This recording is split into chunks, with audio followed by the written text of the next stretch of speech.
ম্যাচের শেষের দিকে বেশি কিল করার সবচেয়ে সহজ উপায় হলো লঞ্চ প্যাড দিয়ে উপর ওঠা। এখন আমার কাছে লঞ্চ প্যাড ছিল তাই আমি উপর উঠে গেলাম। এখন কে জানতো সেম বুদ্ধিটা আরেকজনের কাছেও আছে। বলেন কি? আমি এইদিকে মনস্টার ট্রাক ফাটাইতেছি, কই গাইসে ডাউন করে দিল। প্রথমে বুঝলাম না, পরে দেখলাম ওই আমার থেকে উপর উঠছে। ভাগ্যক্রমে দেখি আমার একটা টিমেট আগেই পয়েন্টে বসে আছে। ও মা গুড। এখন আমি প্রতিশোধ নিতে পারি বা না পারি, চেষ্টা তো অবশ্যই করব।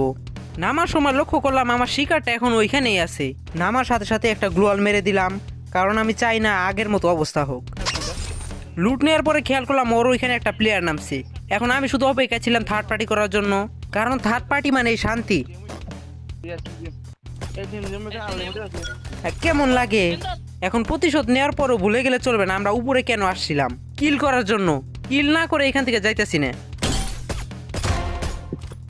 এর তো কোমর ভেঙে দিলাম, একে ফিনিশ করলাম না, এই কারণে টিমমেট